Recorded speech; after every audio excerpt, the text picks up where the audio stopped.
inside the New York City apartment of Jackie Kennedy Onassis. At the age of 35, Jackie moved from Washington to New York in the fall of 1964 to start a new life for her and her children. In the book, The Estate of Jacqueline Kennedy Onassis by Sotheby's, Nancy Tuckerman reflects on her time spent with Jackie and writes, "When we went apartment hunting to avoid publicity, she came up with the idea that I would play the part of the prospective buyer, while she'd come along disguised as the children's nanny. She looked upon it as a game and loved every moment of it. She soon came across a home which she liked, a penthouse apartment on the 15th floor located at 1040 Fifth Avenue. Built in 1930, the building is comprised of 27 apartments and rises 18 stories tall. It is thought to be one of the most luxurious and prestigious apartment buildings on Fifth Avenue." Nancy Tuckerman states, "I think Jackie saw her return to the city as coming home. And more than anything, she hoped, perhaps even expected, that a city of such size and diversity she'd be able to find the autonomy she longed for. But this was unrealistic, and intellectually she probably knew it.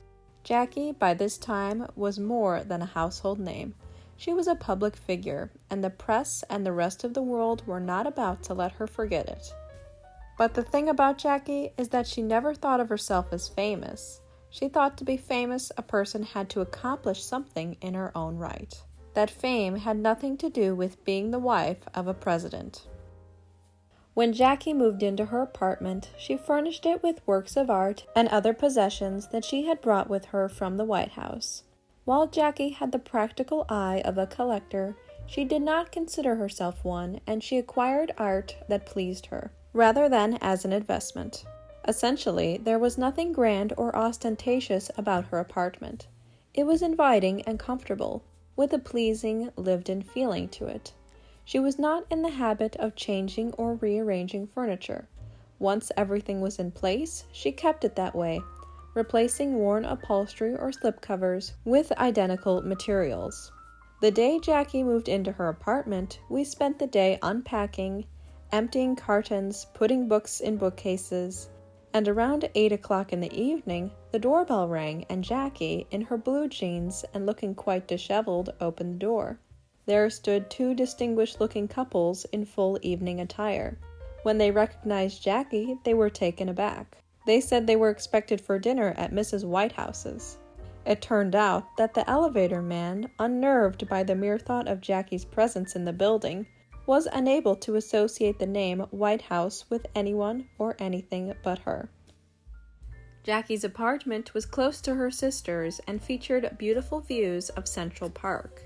She lived there for 30 years until 1994. Let's now take a look at the details of the interiors which she lived in. Her home was extremely spacious, yet cozy by the way she decorated it. There were 5 bedrooms, all equipped with ensuite bathrooms, as well as a beautiful gallery, spacious living room, library, and large dining room. The home also featured accommodations for staff. From the elevator, you would enter into the gallery, lined with beautiful leather-bound books, and adjacent oriental tables in the center of the room, with empire-style lamps and cast-iron plants, along with her favorite coffee table books. From here you would enter into the living room, which had a balcony that overlooked Central Park and Fifth Avenue. Lined in original white wood paneling and parquet floors, she furnished the space in coveted objects which embraced the room's light and airy tone. In this room, she had 2 couches, one a button-tuft, overstuffed, upholstered settee covered in floral brocade with a cream damask slipcover, as well as another settee with a plain back 3-cushioned seat in yellow upholstery. The living room also contained many chairs of the 18th century, mostly in the Rococo style of Louis XV. And these chairs were said to have belonged to Marie Antoinette at the Petit Trianon at Versailles. She covered the walls in diverse artworks, mostly of lithographs, which she had kept with her throughout her life. The room housed important objects of great meaning to Jackie. And this traveling case made for Marie Antoinette is no exception.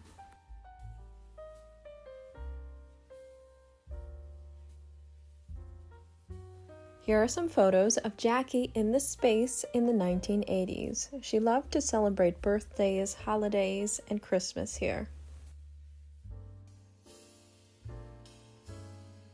Her dining room served as an additional living space, with only a small dining table in the corner of the room. The room was covered in bookcases and featured a baby grand piano. There was ample seating space, with couches and chairs placed carefully around the room. Throughout the room, there are equestrian paintings of men on horseback from the 1700s. In the 1980s, the room's wallpaper and much of its fabric was redone.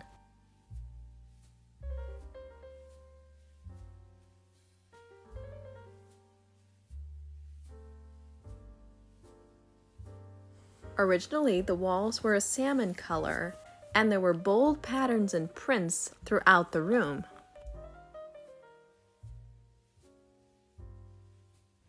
Now passing into the library, in 1973 she opened her doors to Vogue, where they took interior photographs of her home. Although one might say that this room was very much of the decade, it was still a fun and lively space where she could have it her own way. There was also classic pieces which remained with her throughout her life, and were kept there as the decades progressed.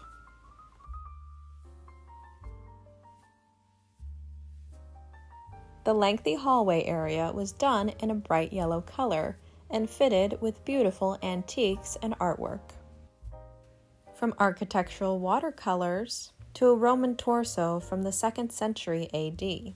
The space was wonderfully done and lined with a couch and chairs which had traveled with her from the White House. Now let's take a look at some of the objects that were in her china closet.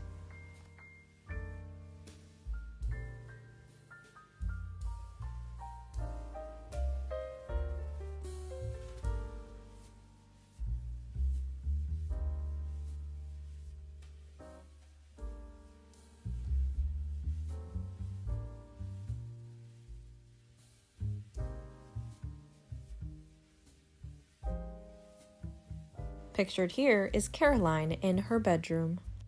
It was in this home that Jackie raised her children, and whilst living in New York, she played a key role in saving various architectural institutions from demolition, joining a number of boards. In the late 70s, Jackie turned to a career in publishing. Having an immense love for books, an inquisitive and creative mind, and a discerning taste for literature, the job suited her perfectly. While working out of a small office, she was committed to editing about 12 books a year. Jackie passed on in 1994 at the age of 64. Caroline and John Jr. stated, "In deciding what to do with our mother's possessions, we were guided first and foremost by her deep knowledge and love of history. She was proud to have played a part in the history of our country, and in accordance with her wishes, we have given objects and documents which help chronicle the Kennedy administration and her role as First Lady to the John F. Kennedy Library Foundation, which will make them available to the public." Beyond that, our mother believed in individuals more than in institutions. She was able to evoke the lives and people of other times and places, describing to us the ancient pharaohs, court at Versailles, or life on a Nantucket whaling ship so vividly that we felt we had visited these wonderful places. For our mother, history came alive through objects and paintings, as well as books. Because the things she collected linked her with history and because she cared about them, they represent more than just a record of her life and travels. As they go out into the world, we hope that they bring with them not only their own beauty and spirit, but some of hers as well. Thank you so much for touring the apartment of Jackie Kennedy Onassis with me. You can purchase The Estate of Jackie Kennedy Onassis by Sotheby's in the description of this video. Thank you so much for watching, everyone. I'll see you in the next one.